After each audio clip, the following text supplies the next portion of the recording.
when my mom's charming new boyfriend warned me he'd make me vanish after I uncovered his illicit drug operation. I hid a recording device that caught him admitting to 3 killings and plotting a 4th. I was 14 when Marcus moved into apartment 4B, and the whole building acted like a murderer had just arrived. That first evening, Mom gripped my arm so tightly her nails left marks, hissing, "Stay clear of that man. He's fresh out of rehab." The residents held a tense meeting about Marcus, and that's when I noticed something odd about Kyle, Mom's boyfriend. His face did this strange thing. Mom met Kyle at a grief support group 3 months prior. Dad had been gone for 18 months, having smashed his car into a tree while drunk, leaving us drowning in debt. Kyle seemed perfect for Mom. A wealthy financial advisor, he wasn't grieving at the group. He was there to help families like ours navigate financial ruin. They clicked instantly. I didn't mind Kyle until the day he crossed paths with Marcus in the hallway. Kyle's expression turned blank, unreadable. Marcus, seeing him, went pale, his hands trembling. This puzzled me. For weeks, I watched Marcus through our peephole, trying to figure him out.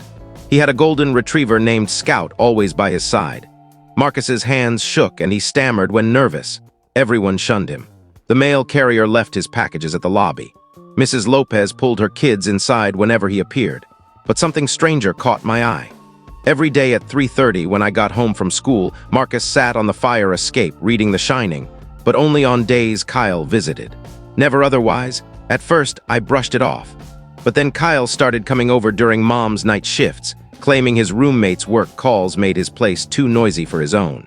His work calls were suspicious, filled with phrases like shipment status and product quality. When I asked, he'd chuckle. "Finance has its own jargon, kid." Soon, though, his friends started showing up with identical black duffels, never staying long. Kyle would usher them to the kitchen and tell me to crank up the TV. I stayed quiet but grew wary.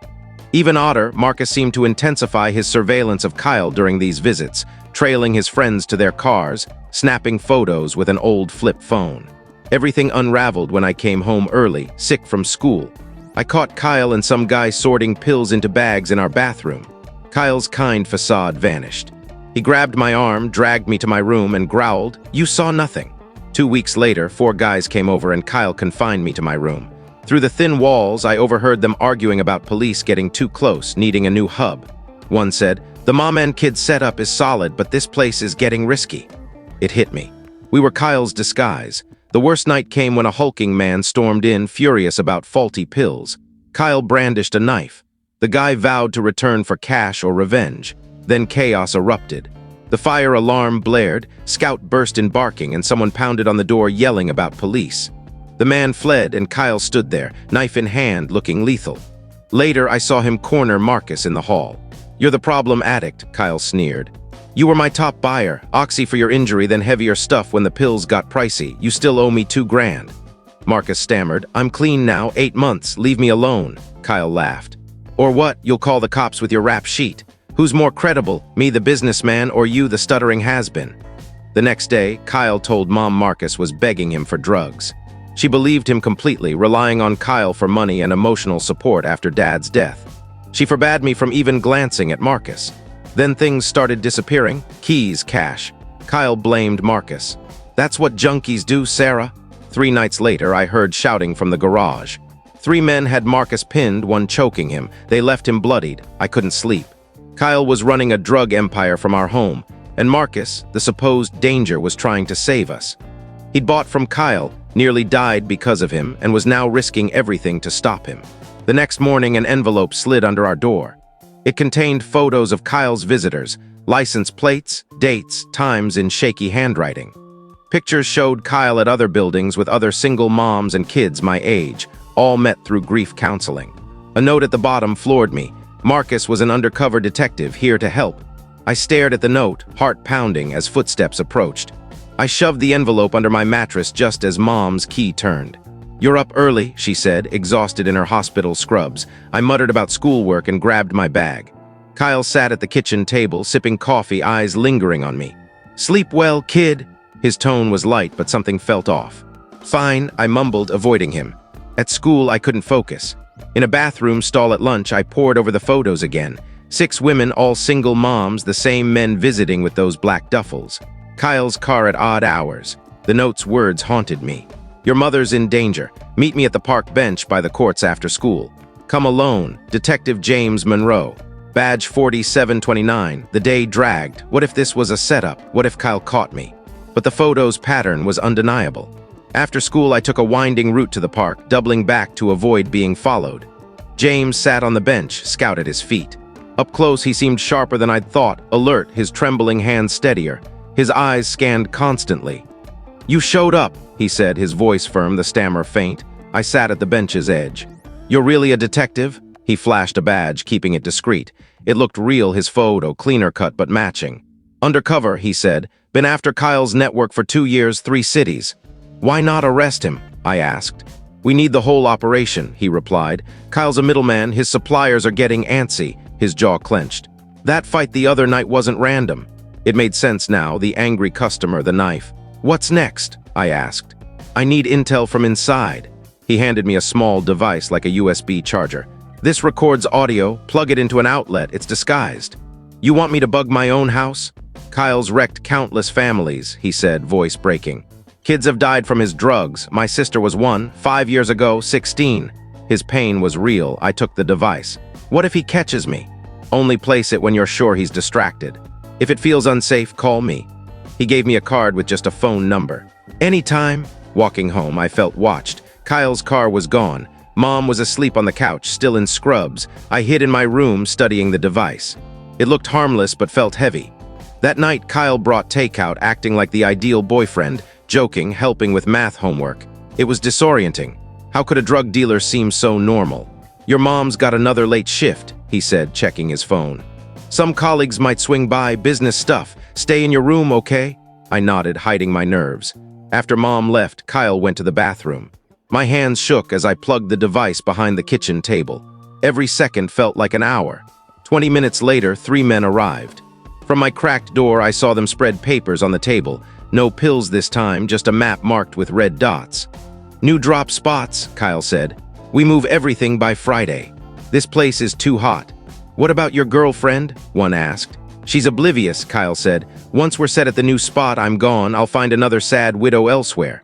My stomach churned. Mom was just a prop to him. They discussed logistics, territories, someone named Beatrice causing trouble. The device caught it all. After they left, Kyle knocked. "All clear, kid." I pretended to be buried in homework. He ruffled my hair. I fought not to recoil. "Good kid, your mom's lucky." The irony stung. For days, I became a spy in my own home. Kyle held 2 more meetings, all recorded.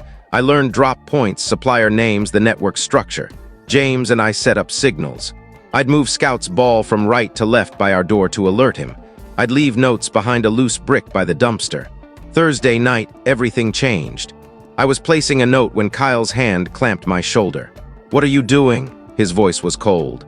"Heard a cat," I stammered. His eyes flicked to the brick, then me. "A cat at 10 p.m. by the dumpster." He steered me inside. In the apartment, he blocked the door. "Care to explain what's really going on?" "Nothing, Don't lie." He stepped closer. "I've seen you sneaking, watching. Think I'm an idiot." The room felt smaller. "Is that junkie friend of yours in on this?" "That stuttering loser." "I don't know what you mean." His laugh was icy. "You're like your mom, gullible." He pulled out his phone. "Should I call her, tell her what you're up to?" "Please don't. Or maybe we settle this ourselves. Stop your little game and I'll pretend this didn't happen. But if I catch you again..." The threat hung in the air. I nodded, heart racing. He let me pass. I locked my door and texted James. He knows something. "Get the device. Get out." Now James replied. But Kyle was in the living room watching TV. The device was still behind the table. I couldn't reach it. I lay awake, fully dressed, waiting. At midnight, Kyle made a call. "Move everything tomorrow, not Friday. Something's off." My phone buzzed. "James, can you get to the fire escape?" I crept to my window. James waited below in dark clothes. I whispered, "I can't get the device. He's right there." "Leave it. We have enough. Come with me." "I can't leave Mom. She's safer without you there." "If Kyle knows you're gone, he'll bolt. We'll get him first." I climbed out, following James down the fire escape. 2 floors down, floodlights hit us. Kyle leaned out my window. "Going somewhere?" James stepped between us. "Run to the street." I froze as Kyle disappeared. He reached the entrance in seconds. James pulled me through alleys, Scout leading. Kyle's shouts followed. We hit the main road. James whistled and an unmarked car screeched up. "Get in," he said. I dove into the back as he took the front. The driver, a woman with cropped hair, floored it. Got the recordings? She asked. Most, James said. He spooked her before we got the last one. It's enough. Teams are moving on the other sites. I watched my neighborhood fade. What about Mom? A unit's heading to the hospital. She's safe. At the station, I told 2 detectives everything, showing them my photos. They showed me others, Kyle with different women, kids, always the same pattern. You were brave, one said. Your recordings gave us warrants, 6 arrests already. But Kyle got away. Not for long, his car's headed north. State police are on him. I called Mom from a secure line. She was frantic, then furious, then broken. I'm so sorry, baby, I should have seen it. It's not your fault. He tricked everyone. James drove me to the hospital after Mom's shift.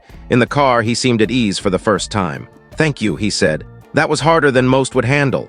Your sister, was that true? He nodded. Everything but the rehab cover. Kyle's drugs killed her. I've been after him since. Mom hugged me tightly at the hospital. She looked worn, like the truth had drained her. In the cafeteria, she whispered, all that money he gave us, drug money. You couldn't know, I said, but you did. My 14-year-old saw it. I had help. I glanced at James by the door. 2 days later, Kyle was caught trying to cross into Canada. The device recorded him admitting to 3 murders and planning a 4th, a rival named Beatrice. His network collapsed, 23 arrests across 4 states. We had to move. Our apartment was a crime scene and we didn't want to stay. Mom found a smaller place near work, tight but ours. No one knew our past, but it wasn't over. 3 weeks into our new life, I noticed things. A car lingered across the street, the same woman at the store too often, tampered mail. You're paranoid, Mom said. Kyle's locked up. But James had taught me to trust my gut. I started logging everything, plates, faces, times. The breakthrough came when I recognized one of the woman's companions from Kyle's meetings. I called James. Someone's watching us. Where are you? School, but I've seen them near home. Stay there. I'm coming. He arrived fast, face grim as he studied my notes. You were right. Kyle's network is bigger than we thought. Some slipped the first sweep. What do they want? Kyle stashed money. They think you know where. That night, he told Mom. She took it calmly, her protective side kicking in. How long? A few days, maybe a week. We're closing in. We moved to a safe house, plain, secure, with a police car outside. Mom took leave. I skipped school. We waited. On day 3, James updated us. We got 4 more, including the woman tailing you, but Kyle's money is still missing. Maybe there isn't any, Mom said. There is, James replied. We traced some transfers, but the rest is hidden. That night, I couldn't sleep. Kyle's habits nagged at me, always on his phone, that odd app he'd shown me, calling it investment tracking. At 2 a.m., I called James. I might know something. He came over. I described the app. He showed it to me once, said it was for finance. App name, I thought hard. Something with Vault. Cyber Vault, Secure Vault. James made calls. By morning, they'd pinned it down, an encrypted service for shady deals, but they needed Kyle's codes. Think, James urged. Any numbers, words? Then it clicked, Kyle's obsession with 3s, always saying Mom was his 3rd shot at happiness. Try 3s, I said. He was fixated on that number. 6 hours later, the tech team cracked it. $3 million across dozens of digital wallets hidden by Kyle. This changes everything, James said. With the money found, his suppliers won't come after you, and it's more evidence against him. We went home the next day. Mom returned to work. I went back to school, but we were different. A month later, James gave us the final update. Kyle's pleading guilty, 35 years minimum, his whole network's down. So it's done? Mom asked. Done, you're safe. But I'd learned safety wasn't guaranteed, trust had to be earned. The worst predators often looked like saviors. James stayed for coffee, chatting about normal stuff. His real job, Scout's sock-stealing habit, Mom's promotion, my better grades. You did something incredible, he told me. Most adults wouldn't have had the guts. I was scared the whole time. Courage isn't fearlessness, it's acting anyway. He handed me a small detective's pin given to kids who help solve cases. You earned this. After he left, Mom and I sat quietly. Our new place felt like home, small but honest. I'm proud of you, she said. Dad would be too. I just did what seemed right. That's why I'm proud. Kyle's lies cost us trust, security, the belief that grief groups were safe. But we gained strength, knowing we could survive betrayal, protect each other, and that truth beat comforting lies. 6 months later, life settled. Mom dated carefully. I made friends. We kept up counseling, finally processing Dad's death. One night doing homework, I thought of James's sister, 16 when Kyle's drugs took her, not much older than me. Her death sparked James's mission, which saved us. I looked at the pin. A tiny symbol of ordinary people fighting monsters, of teenagers becoming heroes, of battles won in apartments and parks, not just courtrooms. Mom called from the kitchen. "Dinner's ready." I tucked the pin away and joined her. We talked about her day, my science project, weekend plans, small moments that felt priceless. Kyle taught us hard lessons. Predators could look kind, grief made you vulnerable. But he also showed we were tougher than we knew. A 14-year-old could topple a drug ring. A grieving mom could rebuild without a liar's help. Truth, though slow, won out. As we washed dishes, Mom paused. "You know, I think we'll be fine." I smiled. "Yeah, I think so too." For the first time since Dad died, I meant it.